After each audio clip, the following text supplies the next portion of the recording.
7 अप्रैल को आपको याद होगा कि हमने एक वीडियो किया था जिसमें बताया था कि कैसे वीडियो कॉन्फ्रेंसिंग ऐप जूम का इस्तेमाल करना बेहद खतरनाक साबित हो सकता है।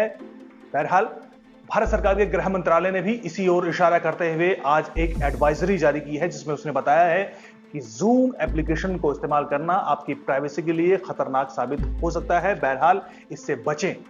हालांकि अगर कोई प्राइवेट इंडिविजुअल इसका इस्तेमाल करता है तो उसको कुछ खास बातों का ध्यान रखना चाहिए। ऐसी एडवाइजरी भारत सरकार ने जारी की है। बहरहाल आज के वीडियो में हम इसको लेकर बात नहीं करेंगे बल्कि हम कुछ ऐसे दूसरे खतरों के बारे में बात करेंगे जिसको लेकर चीन आने वाले दिनों में भारत के लिए एक बड़ा खतरा साबित हो सकता है। यह है चीन का वर्चुअल इंपीरियलिज्म। दरअसल ये एक तरह की चीन की नई साम्राज्यवादी नीति है। आपको पता है कि बेल्ट एंड रोड इनिशिएटिव के तहत चीन दुनिया के तमाम देशों को सड़क के सहारे समुद्री मार्ग के जरिए चीन के साथ जोड़ने की कोशिश में लगा है और भारत के आसपास के जितने भी पड़ोसी देश हैं वो चीन की इस बेल्ट एंड रोड इनिशिएटिव का हिस्सा कहीं ना कहीं बने हुए हैं, उसके खेल में फंस चुके हैं। चाहे वो ईरान हो, पाकिस्तान हो, अफगानिस्तान हो, श्रीलंका हो, नेपाल हो, बांग्लादेश हो, म्यांमार हो, फिलीपींस हो, ये तमाम देश चीन की जो साम्राज्यवादी बेल्ट एंड रोड इनिशिएटिव है उसका हिस्सा बन चुके हैं। भारत अभी भी इसका हिस्सा नहीं है, लेकिन वो भारत में पैर कैसे पसारे, इसके लिए उसने डायरेक्ट इन्वेस्टमेंट का रास्ता अपनाया है। जी हां, फॉरेन डायरेक्ट इन्वेस्टमेंट यानी एफडीआई। आपने हाल ही में एक बड़ी खबर सुनी होगी कि चीन के national bank People's bank of China ने भारत की जानी मानी फाइनेंशियल कंपनी एचडीएफसी लिमिटेड के 1% से ज्यादा शेयर खरीद लिए हैं। दरअसल जिस तरीके से महामारी के चलते दुनिया के शेयर बाजार धड़ाम से आकर नीचे गिरे हैं और तमाम बड़ी कंपनियों के शेयर नीचे की ओर जाते जा रहे हैं, ऐसे में चीन ने नई साम्राज्यवादी नीति को अपनाते हुए इन तमाम कंपनियों के शेयर को खरीदना शुरू किया है। इसमें अपनी हिस्सेदारी को बढ़ाना धीरे धीरे शुरू कर दिया है। इसी साम्राज्यवादी नीति को चीन ने भारत में ही अपनाना शुरू किया है, जिसके तहत पिछले कुछ महीनों में चीन ने एचडीएफसी में धीरे धीरे अपने शेयर बढ़ाते हुए आज 1.01% की हिस्सेदारी सुनिश्चित कर ली है। जब फाइनेंशियल ईयर खत्म हुआ उसके बाद इस क्वार्टर के बाद कंपनी को अपने शेयर धारकों की जो जानकारी है वो पब्लिक करनी पड़ी, तो उसके बाद पता चला कि दरअसल चीन के पीपल्स बैंक ऑफ चाइना की हिस्सेदारी एचडीएफसी में 1.01% हो चुकी है। आपको मैं बता दूं कि पिछले कुछ महीनों में, पिछले इस क्वार्टर में हमने देखा कि एचडीएफसी के जो शेयर हैं वो उसके दाम घटकर 25% से 30% नीचे आ चुके हैं। यानी जब भारतीय कंपनियों के शेयरों के दाम धीरे धीरे कम होते जा रहे हैं, ऐसे में चीन की कंपनियां इन शेयर्स को खरीदकर उसमें अपनी हिस्सेदारी सुनिश्चित कर रही है। यही है चीन की नई वर्चुअल साम्राज्यवादी नीति, वर्चुअल इंपीरियलिज्म। तो क्या भारत के लिए किसी तरह की खतरे की घंटी है? यकीनन है। फिलहाल इमीडिएटली भारत के लिए खतरे की घंटी भले ही ना हो, लेकिन अगर भारत ने अपने एफडीआई को लेकर कुछ नियमों में सख्ती ना की तो जिस तरीके से भारत की तमाम कंपनियों के शेयर बाजार में दाम गिरते जा रहे हैं, चीन यकीनन इसका फायदा उठाएगा। विशेषज्ञों की माने तो चीन की कंपनियों ने करीब $500 मिलियन भारत में इन्वेस्ट करने का फैसला किया है। यहां पर आपको पिछले 2-2.5 साल का इतिहास से खंगालना पड़ेगा कि किस तरीके से चीन ने बड़ी धीमी गति से धीरे धीरे बिना आहट किए भारत की बड़ी जानी मानी टेक कंपनियों में किस तरीके से इन्वेस्टमेंट किया है। ये आप भी देखकर सुनकर चौंक जाएंगे। 2018 के बाद चीन ने किन किन कंपनियों में इन्वेस्ट किया है, कैसे कैसे किया है, इसको समझने के लिए हम गेटवे हाउस की एक रिपोर्ट का हवाला मैं आपको दूंगा। दरअसल gateway house Indian council for global relation का एक जाना माना रिसर्च सेंटर है।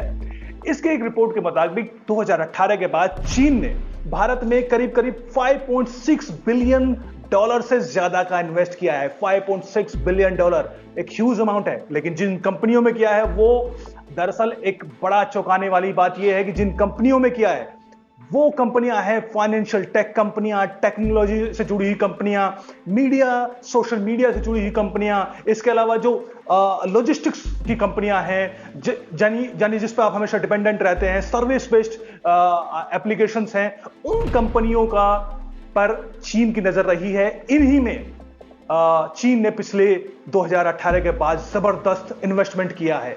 आप जानना चाहेंगे उन कंपनियों का नाम? यकीनन गेटवे हाउस की रिपोर्ट के मुताबिक करीब 92 कंपनी ऐसी हैं इंडिया की जिसमें चाइनीज कंपनियों ने इन्वेस्ट किया है। इसमें जो सबसे ज्यादा बड़े इन्वेस्टर्स हैं वो हैं अलीबाबा, बाइटांस, टेंसेंट, इसके अलावा और भी कई कंपनियां हैं जो कि लगातार भारत में इन्वेस्ट कर रही हैं, लेकिन 92 कंपनियों में से करीब 18 कंपनियां ऐसी हैं जो कि भारत की यूनिकॉर्न कंपनी है। यूनिकॉर्न क्या होता है? यूनिकॉर्न दरअसल एक स्टार्टअप कंपनी को कहते हैं जो कि जिसकी जो वैल्यू है वो $1 बिलियन से ज्यादा हो। यानी भारत में अगर हम कहें कि एक अनुमान के मुताबिक 30 से ज्यादा यूनिकॉर्न कंपनी है जो कि हाल ही में एक तरह के स्टार्टअप कंपनी, जैसे कि आपने देखा होगा कि फ्लिपकार्ट है, उसके बाद स्विगी है, जोमेटो है, इस तरह की कंपनियों को, स्टार्टअप कंपनियों को हम यूनिकॉर्न कंपनी कहते हैं। 30 यूनिकॉर्न कंपनी में से 18 यूनिकॉर्न कंपनीज में चीन ने इन्वेस्ट किया है। ये कंपनी कौन सी है, मैं आपको एक एक करके बताता हूं कि अलीबाबा ने किन किन कंपनियों में इन्वेस्ट किया है जिसमें यूनिकॉर्न कंपनी भी है। आप सुनकर हैरानी होगी। इन तमाम ऐप्स को, इन तमाम कंपनी को आपकी रोजमर्रा की जिंदगी का हिस्सा हैं, आप इनको रोज इस्तेमाल करते होंगे। बिग बास्केट, अलीबाबा किस में इन्वेस्ट किया है? बिग बास्केट, डेली हंट, हीलोफाई, Paytm dot com, Paytm Mall, TicketNew, Vidooly, Rapido, Snapdeal, Zomato. तमाम तरह की एप्लीकेशन आपके फोन में भी होंगी, ज्यादातर एप्लीकेशन आपके फोन में होंगी, आप इसको रोज इस्तेमाल भी करते होंगे। Big basket, Zomato, Snapdeal. Tencent एक और बड़ी चाइनीज कंपनी है जो कि भारत में हेवीली इन्वेस्ट कर रही है। इसने किस किस में इन्वेस्ट किया है? टेंसेंट ने बायजूस, आप जानते हैं लर्निंग ऐप है, एजुकेशन से जुड़ी हुई। ड्रीम11, आपने भी इस पर जाकर पैसे लगाए होंगे, पैसे जीते होंगे, खेले होंगे, आईपीएल के दौरान तो बेहद फेमस ऐप रही। फ्लिपकार्ट, हालांकि फ्लिपकार्ट को अब एक अमेरिकन कंपनी ने खरीद लिया है, लेकिन फ्लिपकार्ट में अभी भी टेंसेंट के भारी शेयर्स हैं।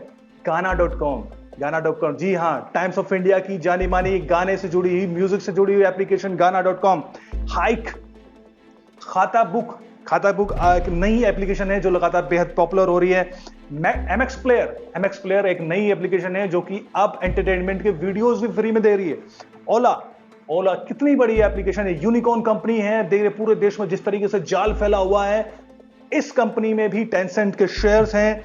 पॉकेट एफएम, प्रैक्टो आप जानते हैं कि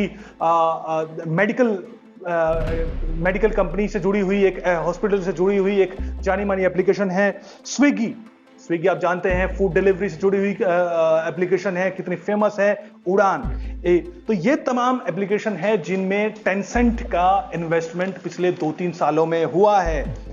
शाओमी आप जानते हैं कि कितनी बड़ी चाइनीज टेक कंपनी है, मोबाइल से इतने फेमस है इंडिया में। इसने भी भारत की जो स्टार्टअप्स कंपनीज हैं उसमें इन्वेस्ट किया है। सिटी मॉल ऐप में, इसमें सिटी मॉल में इन्वेस्ट किया है। हंगामा डिजिटल मीडिया लिमिटेड, इसमें भी शाओमी ने इन्वेस्ट किया है। मोस्टली इंटरनेट, इसमें भी शाओमी ने इन्वेस्ट किया है। ओयो रिक्शा, शेयरचेस, जस्ट मनी, ये तमाम कंपनियां हैं जिसमें शाओमी ने धीरे धीरे करके इन्वेस्ट किया है। यानी जो भी एप्लीकेशन अच्छा कर रही है, बढ़िया कर रही है, जो भी स्टार्टअप बढ़िया कर रहा है, चीन धीमे से, चुपके से चीनी कंपनियां उसमें धीरे धीरे इन्वेस्ट कर रही हैं। इसके अलावा जानी मानी ट्रैवल ऐप मेक माई ट्रिप, इसमें चाइनीज कंपनी सी ट्रिप ने इन्वेस्ट कर रखा है। इसके अलावा ओयो जानते हैं कि आप हॉस्पिटैलिटी से जुड़ी हुई एक होटल्स को से जुड़ी हुई एक एप्लीकेशन है ओयो।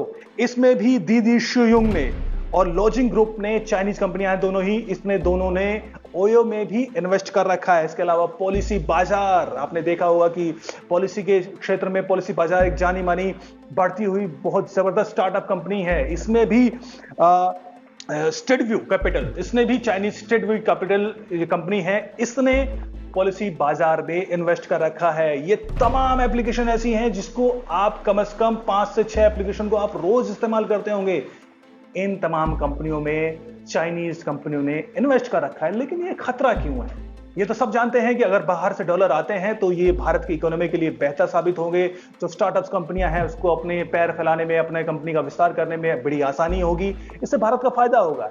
लेकिन चूंकि ये कंपनियां चाइनीज इन्वेस्टर्स से जुड़ी हुई है, लिहाजा एक्सपर्ट्स, विशेषज्ञ इसको खतरा बता रहे हैं। जो गेटवे हाउस है, Indian council for global relation से जुड़ा हुआ एक जाना माना इंस्टीट्यूट है, इसके मुताबिक 3 तरह के खतरे एक्सपर्ट्स बता रहे हैं। 3 तरह के खतरे हैं, डेटा सिक्योरिटी के, इकोसिस्टम के, और एक तरीके से जो प्रोपेगेंडा है, वो 3 तरह के खतरे भारत के सामने फिलहाल इन कंपनियों के जरिए आ सकते हैं। डेटा सिक्योरिटी, आप जानते हैं कि डेटा आज पूरी दुनिया में सबसे मूल्यवान चीज है। सोने से हीरे जवाहरात, अगर सबसे महंगी कोई चीज कही जा रही है तो वो है डेटा। एक वर्चुअल वर्ल्ड में जिसमें हम जी रहे हैं उसमें डाटा ही सब कुछ है। जिसके पास डाटा की मोनोपोली होगी वही दुनिया पर राज करेगा।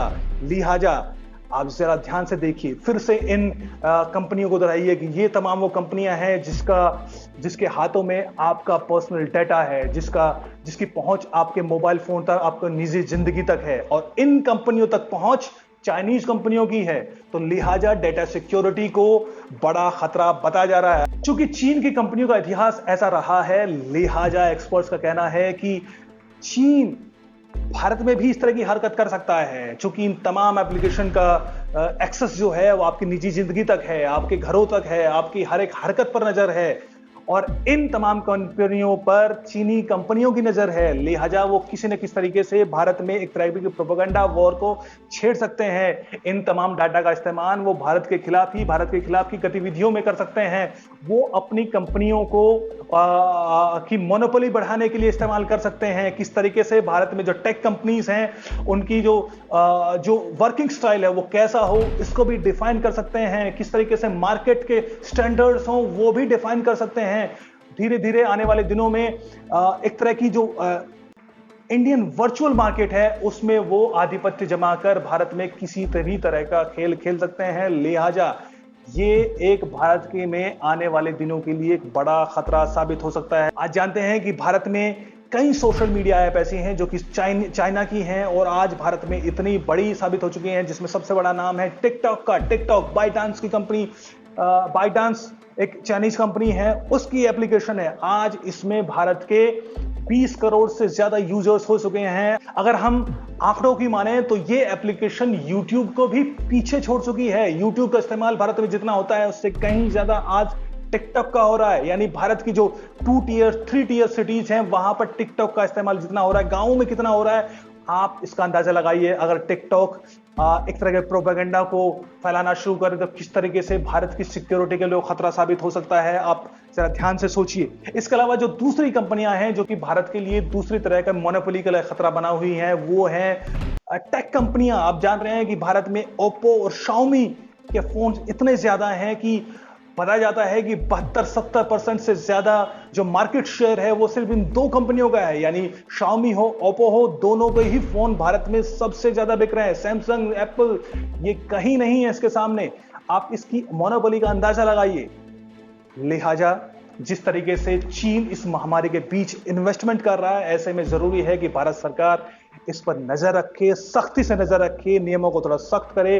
क्योंकि ऑस्ट्रेलिया हो, यूएस हो, तमाम यूरोपियन कंपनीज हैं, इन्होंने इन्वेस्टमेंट को लेकर जो नियम है उनमें बदलाव किया है ताकि जो चाइनीज कंपनी है ओपन मार्केट के जरिए उनके देश में ना घुसे, उसका बाद में उनको नुकसान ना उठाना पड़े। भारत को भी इस ओर ध्यान देना पड़ेगा।